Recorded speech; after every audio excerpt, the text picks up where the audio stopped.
True Crime South Africa is published in conjunction with Arena Holdings, publishers of Times Live, Business Live, Sowetan Live, and others. The opinions expressed in this podcast do not necessarily represent the views of Arena Holdings and its affiliates. Welcome to True Crime South Africa. I'm your host, Nicole Engelbrecht, and this is episode 24, The Murder of Connie Isaacs. Before we get into today's episode, I'd like to give a shout out to our new Patreon subscribers, Heidi and Yolandi Bester, who increased her Patreon support from last week, as well as Shannon Treba for her PayPal donation. Thank you so much to each and every one of you for supporting True Crime South Africa, and also to our existing supporters who faithfully donate every month. You guys are amazing, and your support goes a long way to helping the show to grow and expand. If you're in a position to support the show, I'll leave our Patreon and PayPal links in the show notes. As always, I appreciate every form of support, whether it's financial, sharing of episodes on social media, inviting your friends to listen, or even just downloading and listening to our episodes. Every bit helps. Today's episode is a little bit different from my usual format in a few ways. Firstly, this is an ongoing investigation, and the case has not gone cold. Those of you who've followed the podcast for a while will know that I usually don't cover ongoing investigations, as there's always the possibility that something that I say could negatively impact the investigation. A few weeks ago, though, I saw a post on the Facebook page of a private investigator called Null. He was discussing a case involving the murder of a young boy called Connie Isaacs. As you will learn, Connie was murdered in his home in March last year. But as Null mentioned in his post, his case hasn't gotten the media attention it deserved. And he suggested that this might be because Connie was not a young girl. Now, that got me thinking. And honestly, I don't think he's too far off the mark. We have this phenomenon in South Africa that I refer to as the invisible victims. Some victims get a huge amount of press attention. There's a major outcry about their case, and as a result, their investigations are often pressed forward, simply because there's so much pressure to resolve the case. Other victims get nothing. If they're lucky, they get a passing mention in an article, and their investigations often get buried under the enormous amount of work that we know SAPS detectives have. I've tried figuring out what the deciding factors are between these very public victims and the invisible ones, and it's pretty difficult to tell, really. It's not race. 3 so-called invisible victims that I can think of offhand, Immokalee Tibete, Tracy Thompson, and now Connie Isaacs, are all from different race groups.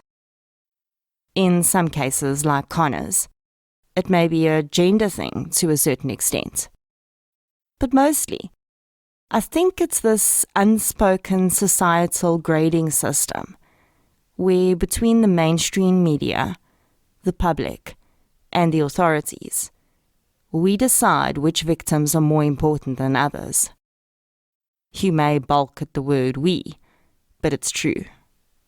You and I are part of this too. We consume the content, we drive the headlines, and we decide which cases to talk about. Of course, it goes deeper than that. I think that victims become invisible when we decide that the crime committed against them was somehow inevitable. People who live in certain areas, do we even think twice when someone gets killed in a known gang area? People who do certain jobs that we deem high risk, whether that's a policeman or a sex worker. People who live high-risk lifestyles, like drug addicts. those are the cases that just seem to be somehow lower on the interest scale. Connor, however, doesn't fit into any of those boxes. And that's why I think that Null's idea that his gender is the reason actually makes sense.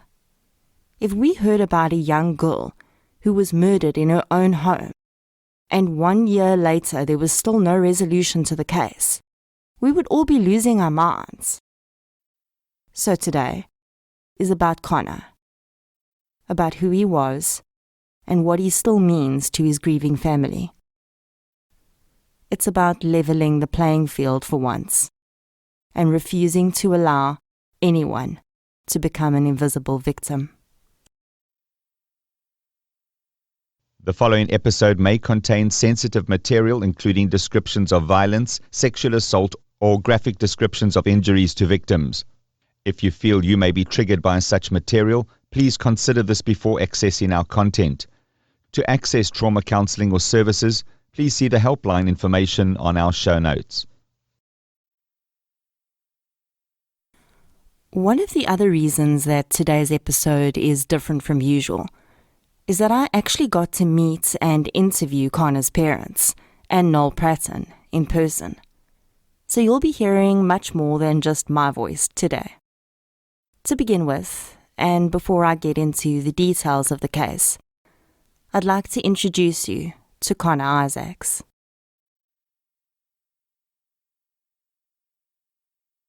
Hello everybody, and it's me, Connor.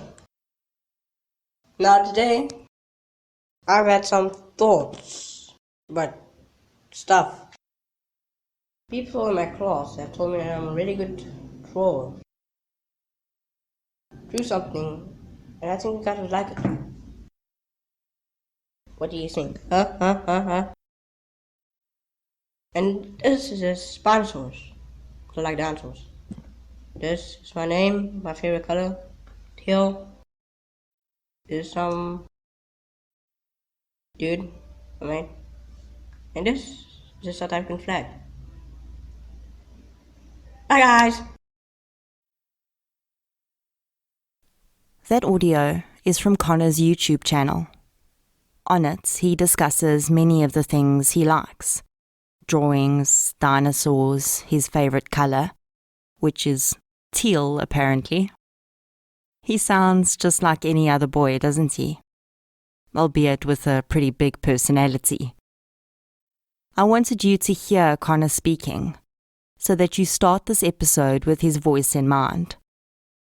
I thought that was important, because today, he doesn't have that voice anymore.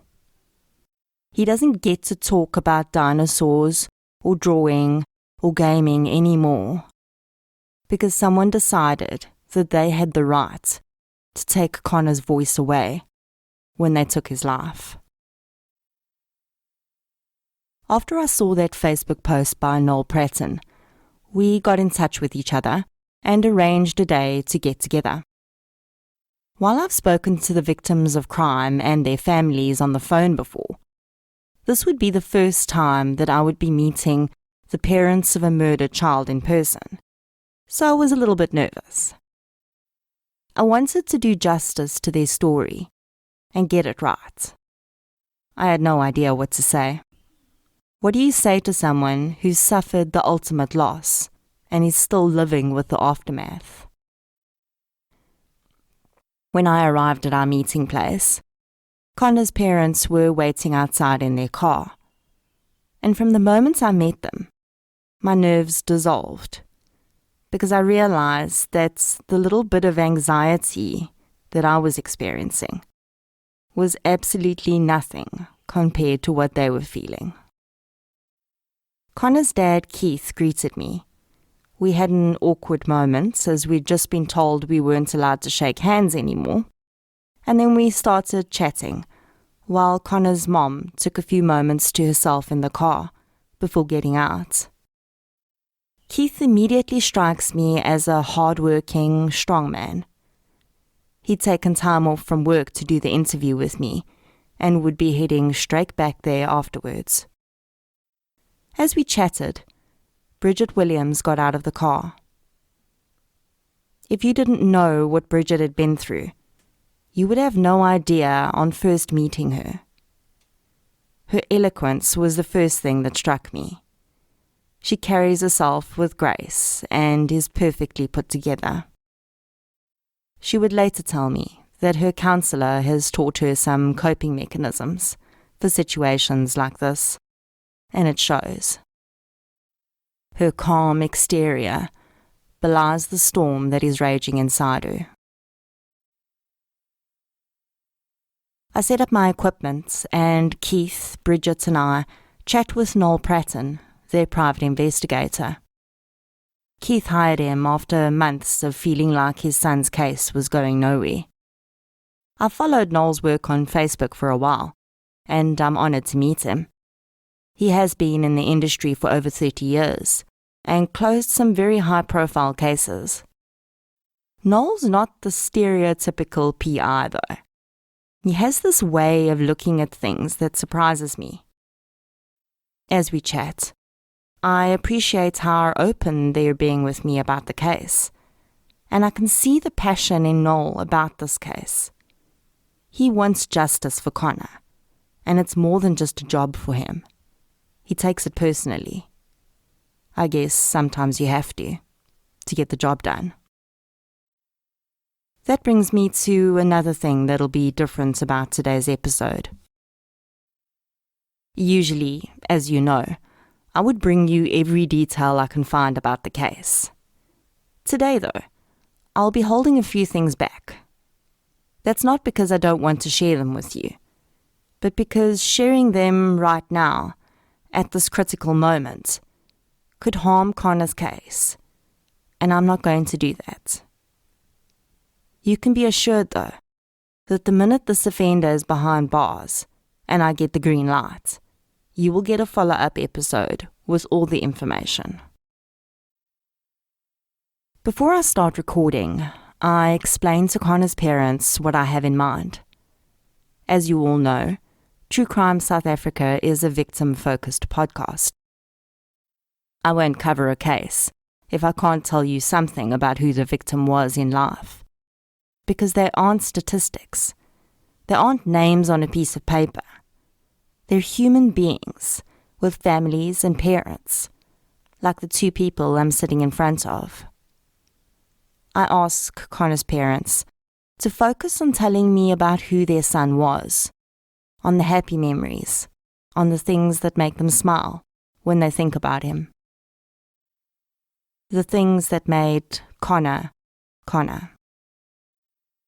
Null will be able to give me the specifics of the case, but no one can tell me who Connor was, like his parents can. They seem relieved, perhaps a little surprised, and I wonder if they thought I'd be drilling them for information, for salacious details, to feed my hungry listeners. I tell them that people that listen to my podcast are not there for the drama or the gore value. If anyone listens to True Crime South Africa to get what they can get from mainstream media, then they've come to the wrong place. I explain the recording process, and Bridget asks if she can go first. Then she asks Null for tissues. I remind her that if she needs to stop at any time, we can do that. And so, she sits in front of my microphone and gets ready to tell her story. The story of her son, of his life, and of his death. She starts out by giving us some background on why her, Keith, and Connor have different surnames. Not that it's any of our business, but it does give some background to Connor's life. And it actually makes me understand one of the reasons why he was such an amazing kid. I'm Bridget Williams. I'm Connor Isaacs' mom. Connor carries my maiden surname because I wasn't married to Keith, his father. I raised Connor single-handedly. Although his father was present at his birth, it was an unplanned pregnancy. Connor, from the time that he was born, was such a delight. He was a delightful person. He was a happy person. I can't remember Connie being unhappy or even describing an incident of unhappiness as his mom. I was headhunted for a job in Johannesburg, and Connie and I relocated there, and we lived there for a number of years. He was intelligent from day one. He was brilliant. He wasn't your average child in that sense. I worked for a large corporate oil and gas company in Johannesburg, and I had to travel a lot. And I had an au pair for Connie from a Wits university, and we had a live-in helper. Eventually, the Wits student had to go and do an internship as a doctor, and her sister, who was studying law, then decided to take over as au pair for Connie.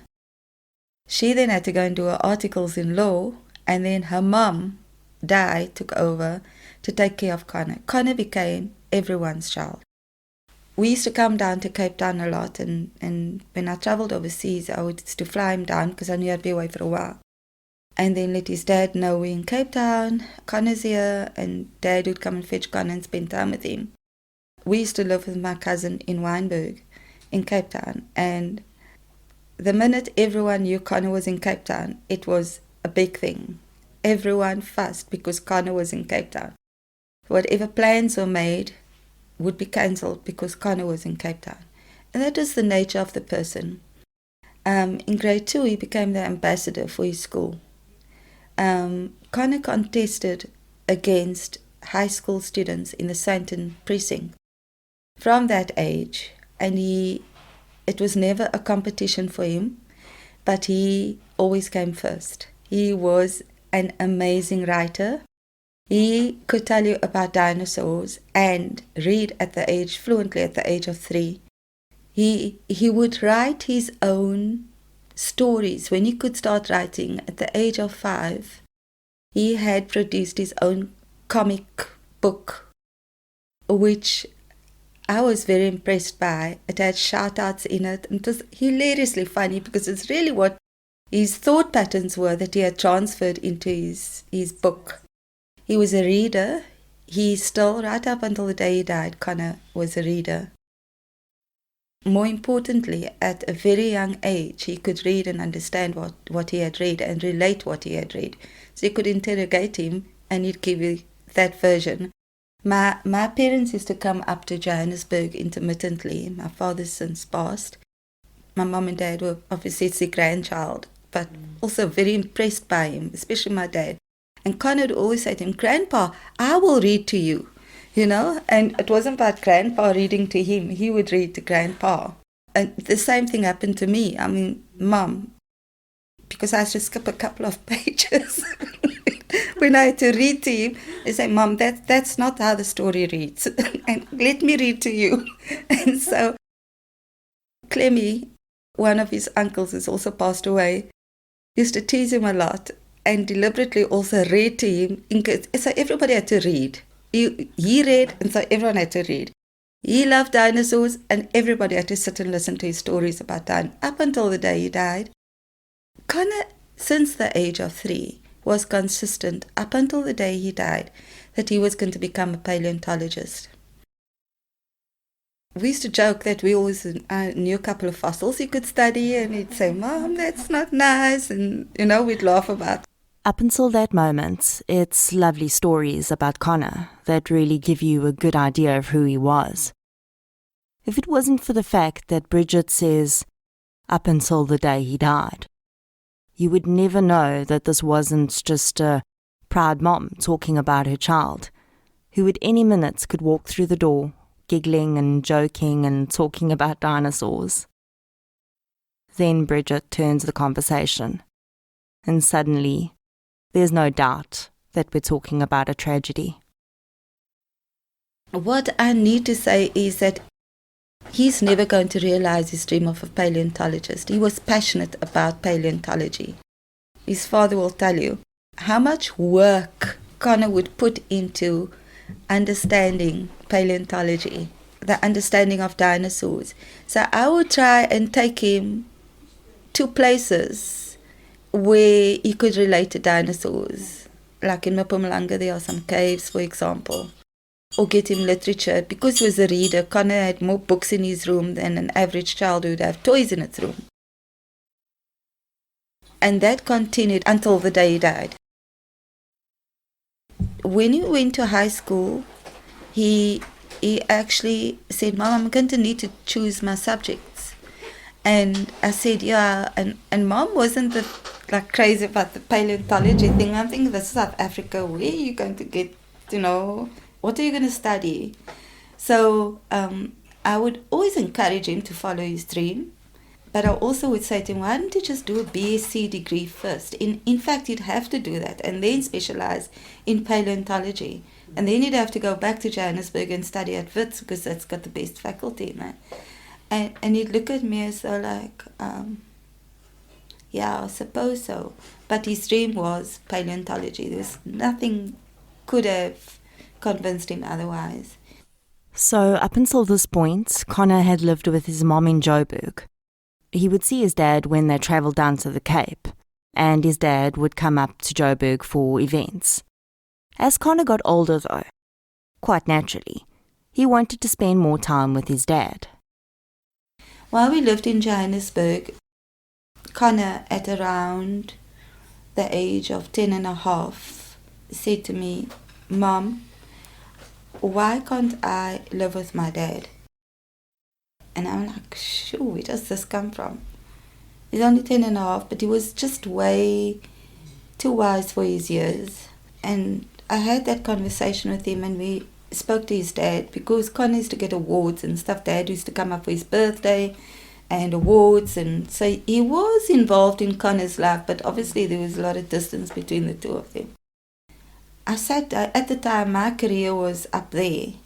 And I was doing exceptionally well, and Cecil was offering voluntary retrenchment packages at the time, and I then completed my form, and I said, and they didn't want me to leave. And I thought it was all about Connor, who was 10 and a half years old, and always wanting the best for him, and always making sure I'd sacrifice myself for him. And we came back to Cape Town, and of course he had to adjust to school in Cape Town.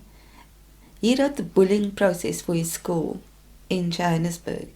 And even at the time that we made the decision, I said to him, "Connor, don't you want to just finish junior school and then we'll go back to Cape Town?" And the thought of living without Connor, or the distance although I travelled a lot for business, it was on average a week or 2, sometimes 3 weeks, the distance between Connor and I wasn't going to purpose me. I needed to be where Connor was. So we came to Cape Town. Bridget left her job behind in Johannesburg and moved to Cape Town with Connor so that he could spend more time with his dad. They would eventually settle in Durbanville after moving around a bit, and Connor stayed with his dad during the week and then his mom on weekends. A diligent student, as his teachers, even at his funeral, his primary school teachers were saying the same things his high school teachers said, because he really had good grounding in his foundational years. He was, besides being a delightful person, he had an amazing sense of very dry humor, but filled with wit, punched with wit. And he had the biggest heart, the kindest person I know. He never knew how to say or speak badly or say anything unkind to anyone. He wasn't that kind of person. It was not in his nature. He loved to cuddle under my arm. His oldest daughter always liked to cuddle under my arm. And I know that even on a Friday when I used to fetch him at school, he would come running with his saxophone case around his neck, school backpack on his back, something, and he was a good chess player as well. Chess things or tennis, whatever, but he would run across the quad, and his school friends would always say, "Hello, Connor's mom," and they would go and either run ahead and tell Connor, "Your mom's here," or Connor would just come running across and kiss me in full view and hug me in full view of all his friends. We had a very close relationship. Connor would be Bridget's only child, and when she talks about his loving nature, it's clear that he was very special. It was that kind and loving nature that made it so hard for Bridget to understand why someone would want to harm her son. Then she tells me about his YouTube channel. He had his own YouTube channels. He was very proud of that. He would be preparing his YouTube material for his Monday masterclass on YouTube and present it to his peers at school, who would actually come to school early on a Monday or look at what he had prepared for them. And it's almost as though he needed their input. So he was inclusive like that. But he's a very loyal person. He was loyal to me, he was loyal to his father, even though his dad never lived with us. If there was a message I would put out there, it was to any parent in that situation, never badmouth the other parent to your children. This is something that struck me about Bridget and Keith. They're not in a relationship. They weren't in one when they were raising Connor. But these people are the ideal example of co-parenting done well. You can see the respect that they have for each other, and I have no doubts that Connor did too. My son isn't here today, but I'm grateful that he had the opportunity to build a relationship with his father. They became very close. I know Keith also had his moments, his fun moments with Connor, more fun than anything else. He was respectful to adults and anyone, regardless what your age was. His teachers from junior school, at high school, his friends will all say the same things. He was the perfect gentleman. He would rush to the line because he had to be in time for his class. But if there was a girl behind him, he would step out and away and aside so that he could show the girl. He noticed small details about his peers, his friends, and compliment. There's nothing, not because he's no longer here, negative that I can say about Connor. Bridget then goes on to tell us about some of Connor's talents. He was an extremely talented musician. You would have heard Bridget mention him carrying his saxophone around. He was also very good at drawing, and even his school friends mentioned that he should focus on his art. He wasn't a troublesome kind of person. He wasn't that kind of child. He confided in me when he needed to. He trusted me enough to confide in me. Children of that age have got their own ideas. And we often had very deep conversations at our dinner table. Was like, oh my goodness, Connor, I got to do this, because I was also studying. And I said, Connor, I need to eat my books. And he'd say, Mom, I really need to tell you this. And we'd sit and we'd chat for hours. He was the laziest child. He never cleaned dishes. He wouldn't even make his bed. He just was that kind of child. He couldn't be perfect in every sense. So when he became a teenager, he was very excited about that, because when he was about 10 years old, he said, I'm 10, going on 13. He had a healthy relationship with everyone. And I can account for that. As all the people I knew, Connie knew. That's as far as I know. Even at school, I knew his friends were, they used to sleep over at our place. They were decent children, respectable children. Connor was a leader, quietly confident leader. And they would make a lot of noise upstairs, and I'd say, like, Connor, gosh, it's like 11:30 at night, when's lights out? And say, Mom, I've got this. And he'd go upstairs and say, guys, calm down. My bedroom was directly below there. And so I couldn't sleep because they were so noisy and busy. But even the way he managed his friends was with respect.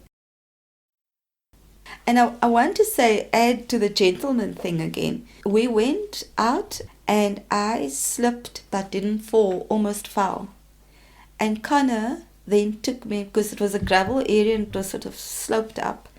And Connor took my hand, put it through his arm, held my hand, come Mom, let me help. I'm like, who is this? This is what 70 looks like. But that was the kind of person he was.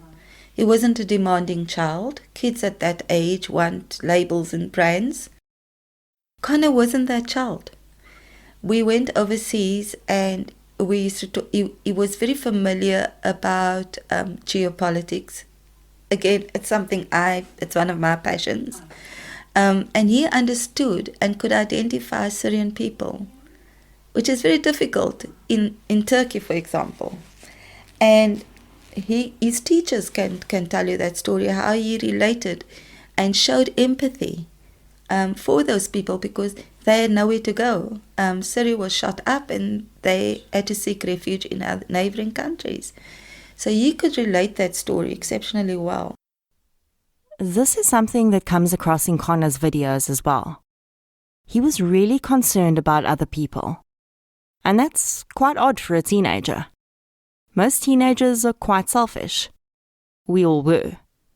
But Connor seemed different.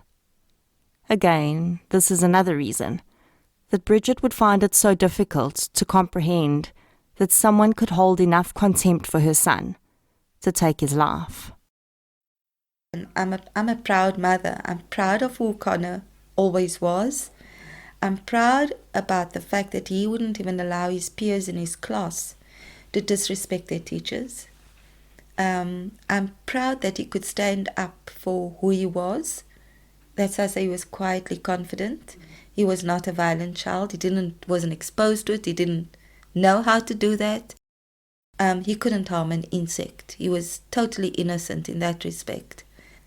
I can't remember that Connor was naughty. And again, I'm just being a mommy here because I'm a bit biased in that respect.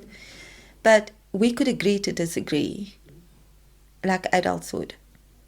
And he learned that at a young age. He learned that you respect other people's views and opinions. He was a strong debater and a very strong scrabbler. And he would say to me, Mom, especially in winter, we're going to do Scrabble tonight on a Friday night. And I'd like, oh my gosh, I'm going to lose. I always lost to him.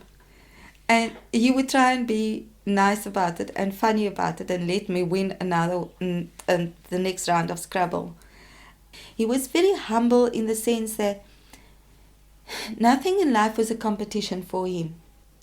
Mommy, on the other hand, would say, oh, how much did this one get? And he'd say, Mom, I don't know. He was that kind of person.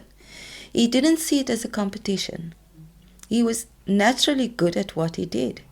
But he also respected his peers and understood that it doesn't mean that I got the best. He'd actually go to that person and he was a hugger. He'd go and hug them or have a chat with them or sit on the school bench and have a chat with them. He could pick his friends out if they were having problems. And they would seek him out. And because they knew they could trust him. He had great personal values. He had a good personal value system. And there's so much that makes me proud of Connor today. And if I could only be half the person that he was, I try and incorporate parts of Connor's life into my life, like learning to play the saxophone. I can't play it for the life of me. It's just, no, it doesn't even make proper sounds. But I know that I'm going to get there. And I'll always remember Connor playing the saxophone and working so hard at it. His music teacher teaches me to play the saxophone. And we talk about Connor all the time. And we laugh all the time. And his wife often says, did you learn anything today? Because all you do is laugh. Because she knew about Connor and the kind of person he was through her husband, who would come back and tell about Connor. And that's not an isolated case. Everybody speaks that way and fondly of him. So we miss him. I miss him terribly. As Bridget starts to get into the stories that reflect a point in her life after Connor, her pain is visible. It's not easy to listen to Bridget's words, but it can only be 1,000,000 times more difficult to be speaking them. I don't know how we're going to get through this. All I know is that we need closure. and just to find my new normal.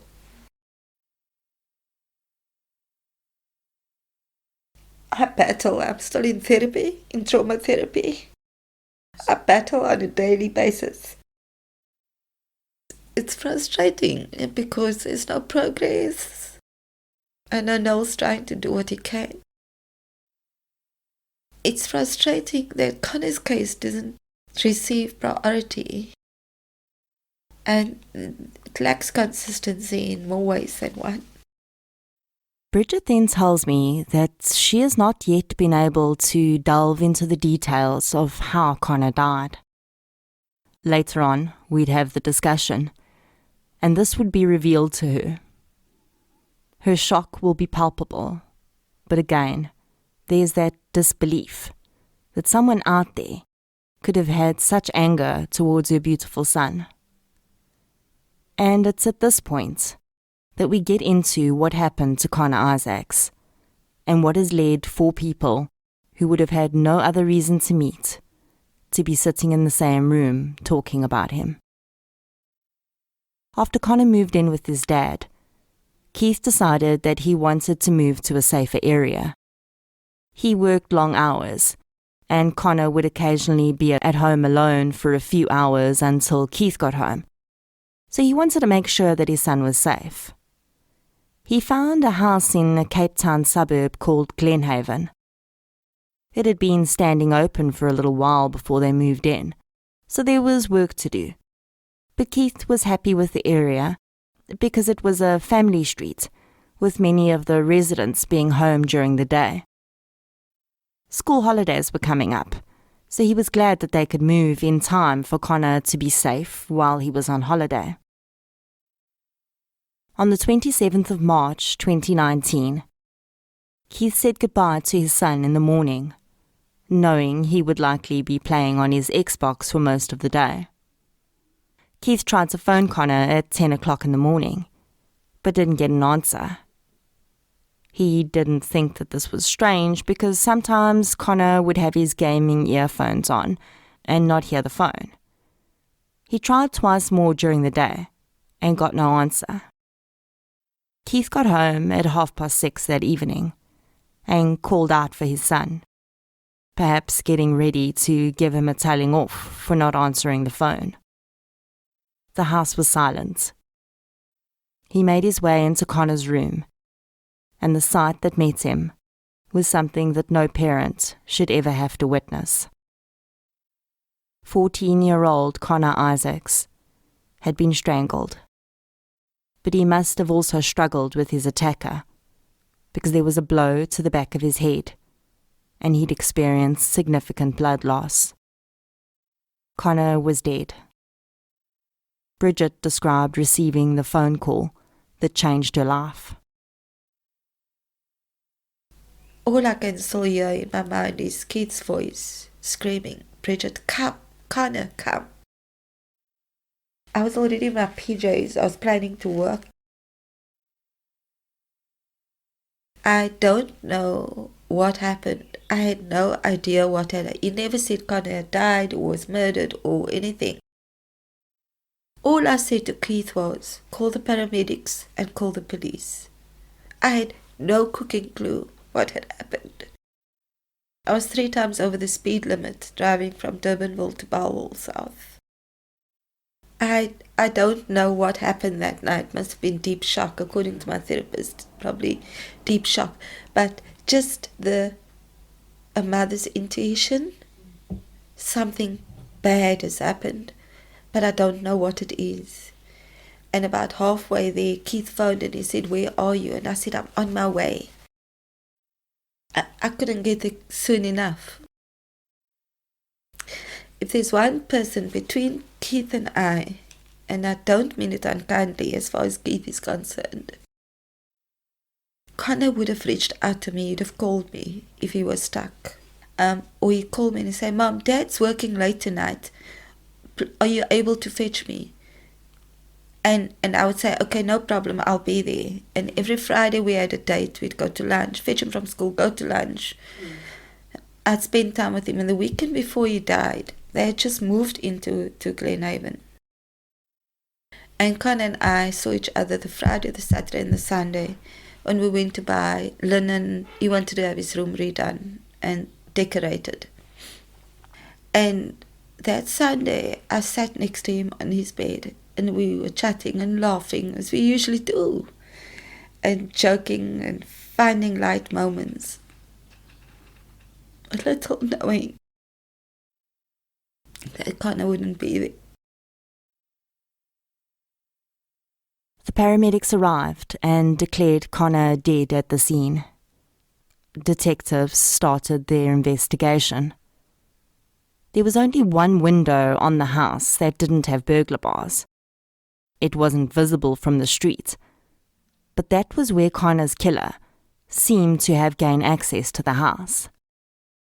After killing Connor, the perpetrator removed some electronics and left the house, leaving behind the scene that the child's father would find just hours later. Evidence was collected, including DNA, and although it took several months for the forensic evidence to be processed, just recently Null advised me that they have received all of the results. This delay would be part of a difficult process with police, which Null would talk about more. But suffice to say that Connor Isaacs was murdered on the 27th of March 2019, and 1 year and 1 week later, we are still having this conversation. Bridget explained that all she wants is justice. And I do hope justice for Connor is served. I promised him that. I couldn't see him the night he died. I couldn't. Whether I was in shock or not, or what I felt, I don't even know. I don't know if I felt anger or I don't know what I felt. But I promised him, in whatever condition I was, I promised him, you will receive justice. Even now, as I speak to you, I've had to learn how to channel my anger. I don't know who to direct it at, because I don't know who his murderers are. So I've had to find alternative ways of transferring my anger. Our grief is far from over. So anyone out there who knows anything about Connor or saw anything, I would appeal to them to come forward, to contact the private investigator. It's a safe space, and just not to be afraid of speaking out if you've seen anything. Just help us find justice for Connor. He deserves it. If you knew him well, you would understand that he deserves this. As Bridget moves away from the microphone and I get ready to speak to Keith, Null is quiet next to me.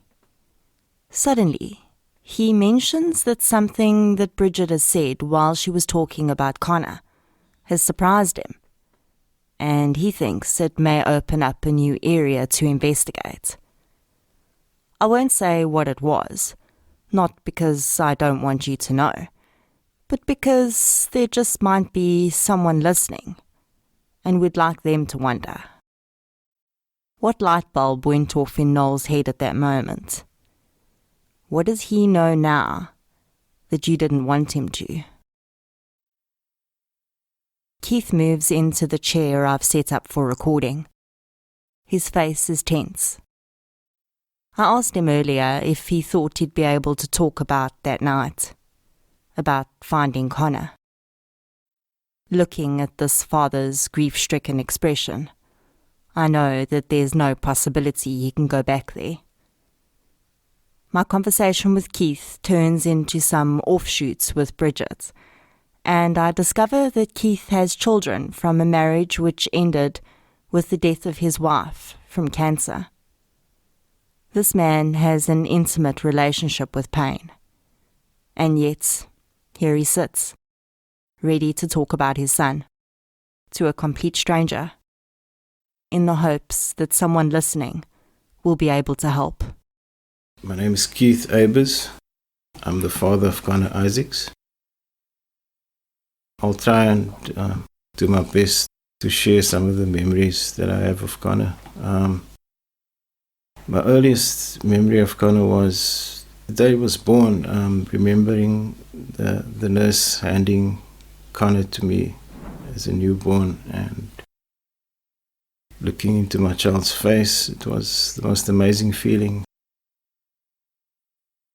I still remember the way he looked when he was born, and then I remember handing him back to the nurse. And then as time went by, there were days when we would visit Connor at hospital because he was premature. I think he weighed about 750 grams when he was born, so he had to... 1.2 kgs. Okay, my mistake. We laugh as Bridget interrupts to correct Keith on Connor's birth weight. At the time, it was a funny moment. But listening to it now, everything seems tinged with sadness. He was in an incubator and we used to visit him regularly. Bridget and I would go and see him, and we built up quite a relationship with the nurses, and there were times when we would joke. Yeah, that was part of the memories of Connor as a little baby. And then as time went by, I remember he lived with his mom in Pinelands, and I remember Connor sitting on the couch with his grandfather and his grandfather joking with him, and Connor just looking at him and smiling at him. And I was quite amazed that even as a little baby, Connor was showing signs of, believe it or not, maturity.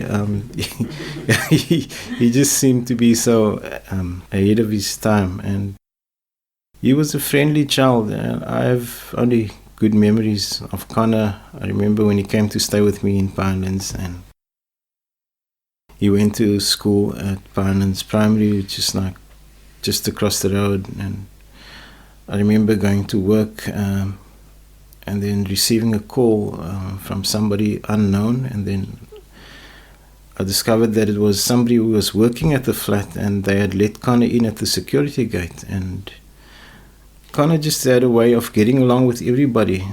Even the workmen who worked at the flat, he got this person to open up the gate for him because there was some confusion about the keys or something, and this person let Connor in. And because I was at work, I couldn't rush off and see to Connor, and eventually Connor ended up spending the day with one of the neighbors and became friends with him. So he made friends easily. He was well liked. He was a friendly child, a happy child. Yeah, I have good memories of Connor. I remember taking him to the beach. I remember at Milnerton Lagoon, we were sitting with him once on the beach and joking around with him. And then Connor, we said to Connor, Connor, you got to wear the sunblock, because if you don't wear it, you're gonna get burnt and you're gonna turn brown. And Connor said, I don't want to be brown, and we all had a good laugh about it. And then we had some good times with Connor. Then Keith reveals his regret at believing that he was doing the right thing and having it turn out to be such a horrendous path to have gone down. While there's absolutely no way he could have known what would happen just 1 week after they moved into that house in Glenhaven, he's still struggling with the way things turned out. Yeah, I really thought that moving to Glenhaven would be a happy experience for us, but it wasn't to be. I have a lot of regrets as well. But I think Connor had a good life. He had a happy life. It came to an unfortunate end, an untimely end. But I think Connor's mother and myself, we gave him a good life. We did whatever we could, as any parent would do. And we miss him a lot. We sometimes don't know what to do with ourselves, because it's just so painful. You look at parents around you and they're also happy, they have their children with them, but we realize that Connor's never going to come back again, and it hurts. It's hard, but we have to carry on. Keith and Bridget asked to be excused. Their pain is raw again. I thank them for meeting with me, and we all voice our shared hope that this podcast will somehow move Connor's case forward. And then I sit and talk to Null, their private investigator. He's a tall man, and I've no doubt that his presence would be intimidating to anyone he's hunting. His role in the interview is to share more about the investigation, the role that police have played, and he has a message for Connor's killer. My name is Null Pratton. I'm a private investigator who assists quite a lot of people with their various cases, especially with the SAPS, need a little help. And I'm not saying that because the SAPS are useless, but because they frequently are understaffed, underpaid, and very definitely drowning in work. Late last year, Keith came to me. He contacted me, having heard about me from various other cases that I was involved with. I was involved with the Megan Kramer case, and I was involved at the time with the Uyenene case, which was at that point still, I took it on as a missing persons case. It only became a murder later on when we were able to confirm that the body that we had was in fact her. And he approached me and he said, look, it's been 3 months. The police handling Connor's case have been ineffective and uncommunicative. And, he had the complaint that he would go frequently to the police station and he would have to be the one to initiate communication, which was a little bit of it kind of rang alarm bells in my head, not in terms of bad service, but in terms of that I saw this as being a case of another officer that was just in over his head as far as hundreds of cases were concerned and things like that. And I then took the case, and it immediately became very personal to me, because it's a 14-year-old, and because you should feel safe, and your children should feel safe in their home. My stepson was 14 at the time when I took the case. So, I kept having him in mind. I was, what would happen? How would I feel if this happened to him? I also have grandchildren, and they are heading towards the same sort of age category. So, when I took the case on, the first thing that I did was to go and see the investigating officer. There's one Sergeant Alexander. And the message that I was getting from him was, he's very professional.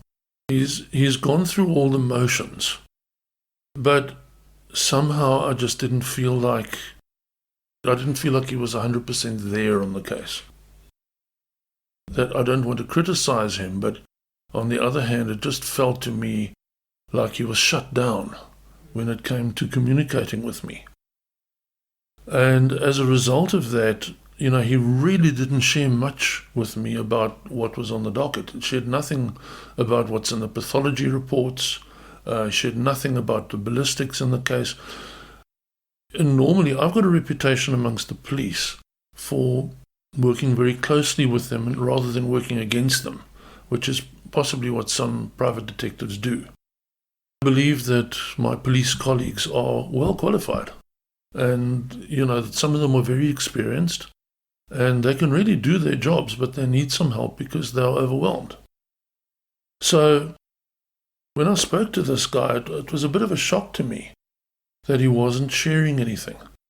And I went to his captain, Captain Peter Lotra, and I really got the straight down gen from him about what the state was of that police station, which is that the colonel of CID had at that time already been on sick leave for a year, that the captain had been acting CO for all of that time with no help whatsoever, and that where they are supposed to be having something in the region of 19 detective on strength, they're right now sitting with 8. So it's an impossible situation, you know. How do you work in that situation? So because of that, it was even more of a shock to me that Alexander wasn't grabbing the help he was being offered.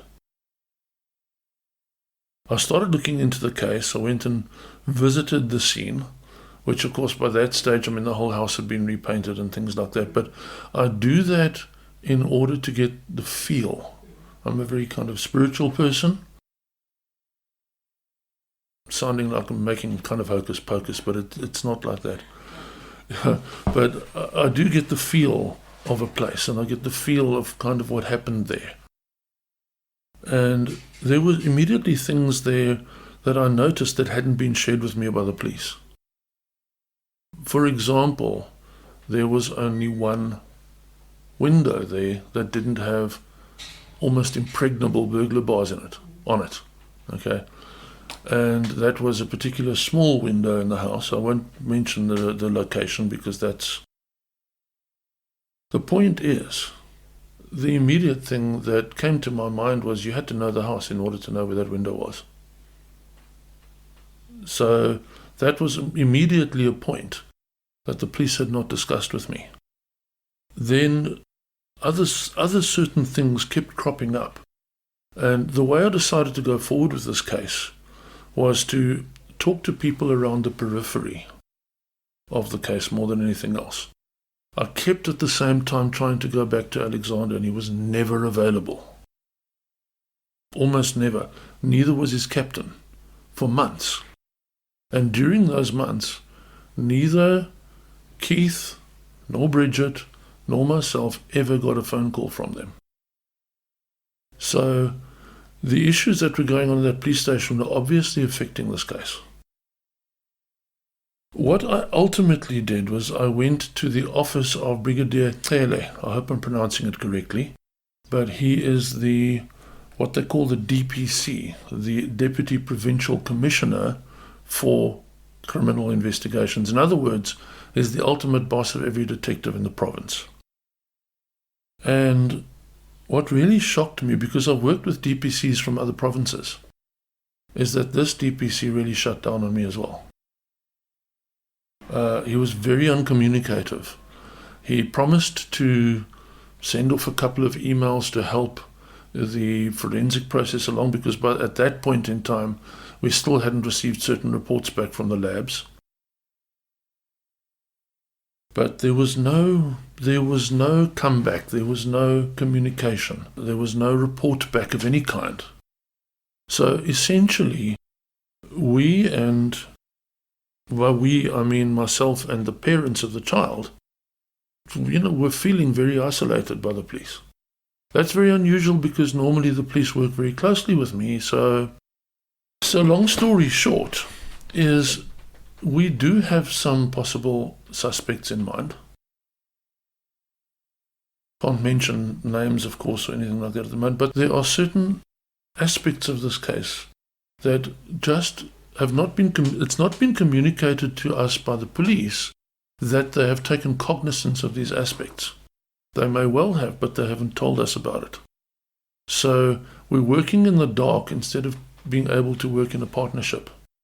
So what I've ultimately done now is I have contacted General Beaton's office. Now, General Beaton is the cluster commander for the group of 5 or 6 police stations that include Belleville South. And he's on leave at the moment, but he gave orders for Lieutenant Colonel Strauss, who is one of his subordinates in his office, to basically take hold of the case and take a close look at it and take charge. And we're in that process right now. I've been to see the colonel, and she has asked me for extra time to look over the case, which is fantastic because the file is very thick, so obviously a lot has been done. But she's going to come back to me and give me feedback as to what's being done so that we can create a plan going from there. My appeal to the public is this. This happened on a typical school holiday afternoon. The people in the area know which afternoon it is, because obviously they knew that someone had been murdered. Somebody saw something. It's school holidays, folks.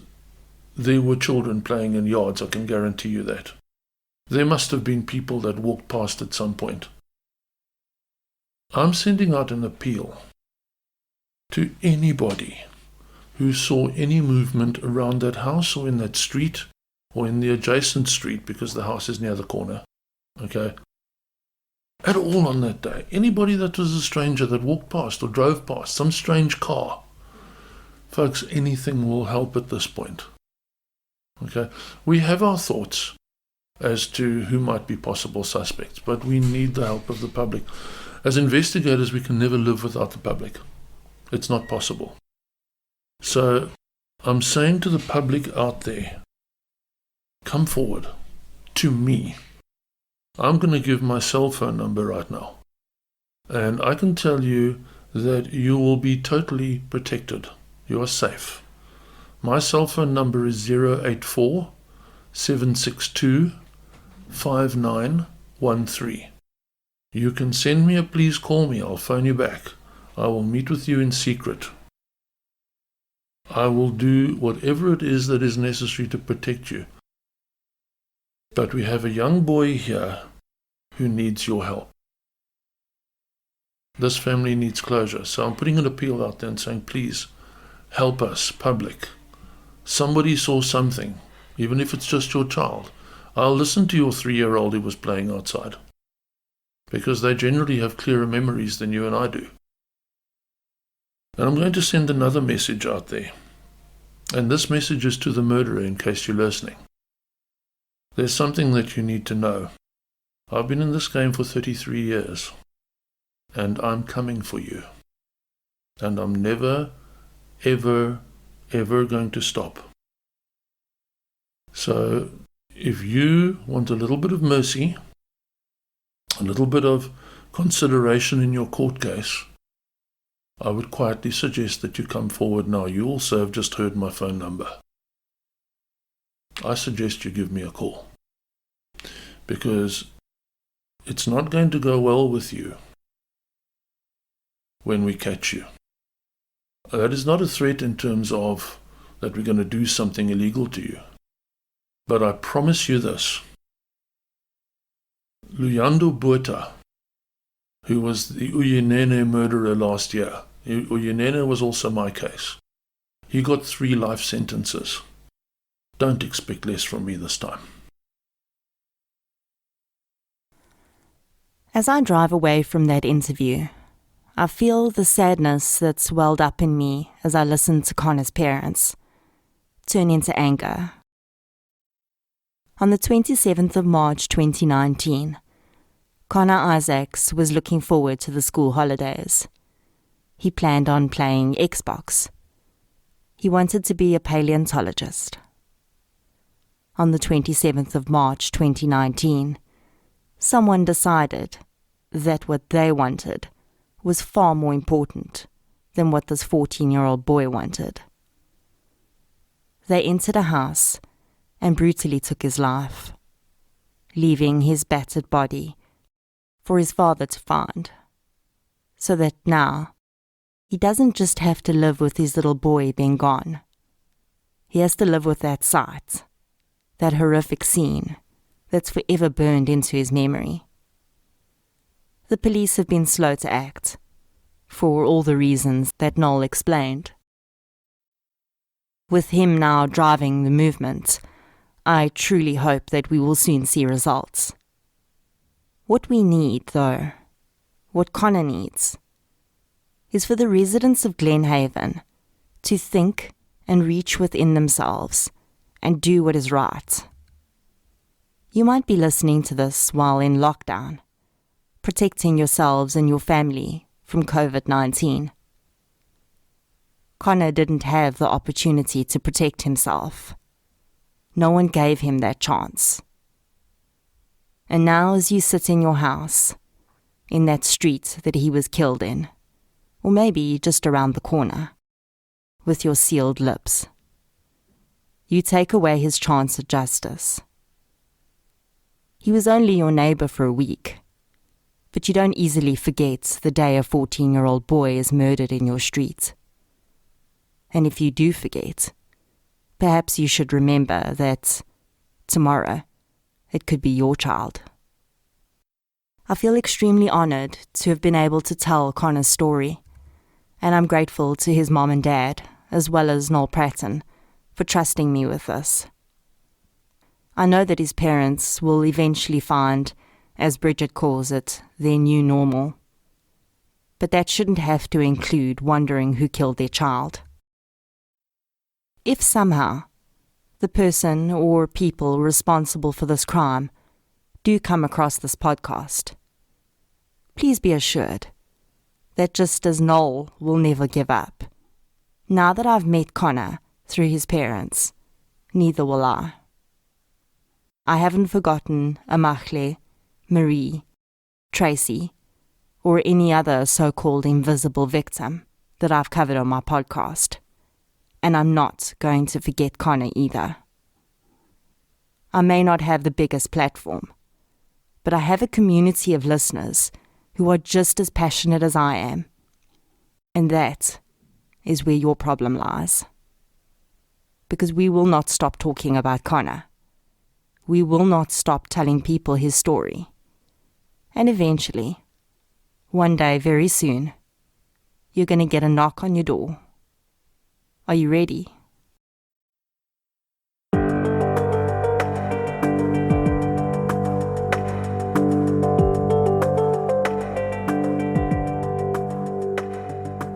Thank you for listening to episode 24, The Murder of Connor Isaacs.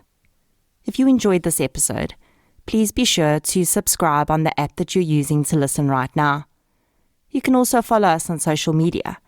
We're on Facebook, Twitter, and Instagram. I hope all of you are keeping safe and healthy. I'm pushing to get as much content out as possible for you to keep you busy. So instead of saying I'll be back next week, for now I'll say I'll be back as soon as possible. Until then, thank you for your support, and I'll chat to you soon.